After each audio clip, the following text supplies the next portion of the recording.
Eneo lingine ambalo ni la kuwekeza ni eneo la viwanja. Nunua kiwanja mahali ambapo utatapeliwa, kiache tu, kiwekee uzio na ulinzi. Alafu baadaye utaamua unataka kuishi hapo au unataka kuuza. Ni maeneo ambayo yanaweza kukusaidia sana. Kuna watu wengi sana nakutana nao wananiambia, "Huko Mbezi huko kulikuwa mashamba tu." Unamuuliza, "Una shamba?" Hana.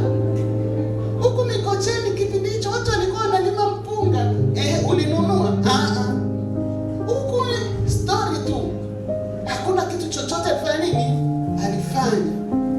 Watu wanapozungumza story, wewe unafanya. Bwana Yesu asifiwe. Wewe unafanya.